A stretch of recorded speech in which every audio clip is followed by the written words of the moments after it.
Let me run you through 20 slides how we engage in malnutrition and what role innovation in various segments of our engagement can play. And starting with fortification of edible oil, this is how a fortified product looks like. And this is a branded product. And we've heard about that. Companies that we help to fortify, they have a chance to really market and differentiate with fortified foods. I think there's lots of activities going on also with the multi-domestic companies in the room here. But this is the edible oil which poor people consume. This is taken from Vietnam. And you see it's not branded, it's not transparent, it's coming out of bulks, people take that home. But there we really need the fortificants to deliver, because this is the most malnourished targeted population we talk about. So regarding the scale of the problem, we have seen the maps of malnutrition, and BASF is engaging in 40+ countries, really at the local level, through local offices with partners, to make a difference in that area around our core competencies, which is nutrition ingredients. And having visualized the problem, I think is one point. The good message here is that the problem is as sizable as it is, it's doable. The Copenhagen Consensus, a group of leading economists, including Nobel Prize winners, has found that engaging in malnutrition through fortification and supplements is one of the best bets in terms of investing into human development. And we followed that command around a core competence we have, which is producing highly stable, cost-effective vitamin A, which, if you don't have it, leads to visible eye problems, but also weakens the immune system and ultimately leads to death and illness. So we found we really can engage around this area of core competence.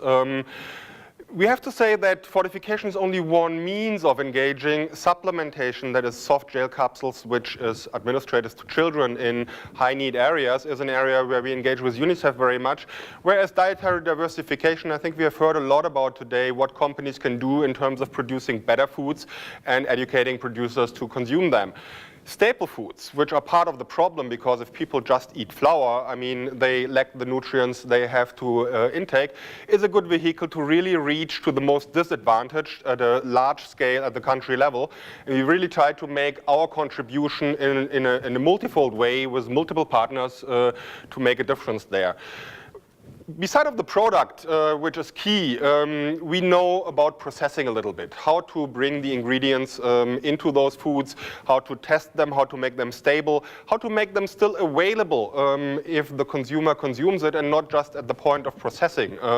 So advising companies in the area of milk and oil, which is just illustrative here, is, I think, another innovative business model, so to say, we apply. So it's not only about innovating products, it's also about innovative business models. But when it comes to the products, BASF has a formulation division that knows 40 different ways of encapsulating things. So encapsulating the vitamin A that really lasts throughout the production process is one thing we can do. Bioavailability, stability are other things we are researching on, and we just committed internally a big chunk of R&D to combating malnutrition at the BOP. This all can be done by a company like BASF, but still we need partners, predominantly partners in the food industry, to deliver our ingredients to those people at need.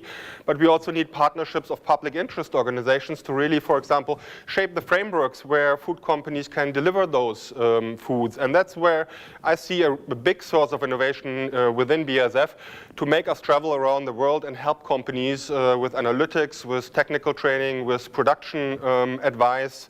And this is really an innovation, so to say, in the software of a company to raise awareness, to really engage in that area on the terms we have heard today, predominantly a business case, but not limited to that.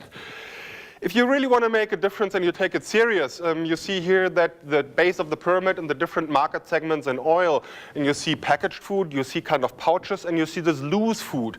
And even if there's a law, in many countries, the food producers, the local food producers, do not comply with the legislation. So to start with, to help those producers, we think that a logo in many countries is very helpful. And we engage, for example, with GIZ, the German Technical Development Agency, to develop logos together with GAIN and the industry that really help consumers to understand and help companies to market their products which are fortified. But this is only one component. A legislation, a standard, and a logo being in place is still not delivering the coverage if nobody controls that. So we translated our analytical methods we have developed, which haven't been there to analyze vitamin A in food, into a screening kit. Very much adapted manuals, pictogram style, different to the ones we had before. We partnered with BioAnalyt, and Professor Schweigert will talk more about that, to produce a quantitative kit, which is a bit more expensive, but really accurate. And to bring that out as an innovative part of our business model, I think is really another pillar of what we do in terms of innovations for malnutrition. Here you see also Bioorganics, our partner in Nigeria. You see those sachets, you see what producers of foods do to really downsize their packaging size, to squeeze out the cost. And we try to catalyze that, being so present in most of those industries, having seen so many good and bad practices to really help our customers to be more innovative. And as BASF is no longer the tapes, but a range of things we do in the area of animal feed, in the area of agricultural products, in the area of nutrition, I think there's much more BASF should and can do to really help people in developing countries not yet reached with improved nutrition, in particular children, which is the most vulnerable group, to really get access to better nutrition. And I would like to close with the statement that BASF stands ready with all of you in the room here, but also with organizations like GAIN, to scale up our engagement, which is yet at a marginal level, and I think there's much more potential to collaborate. Thank you.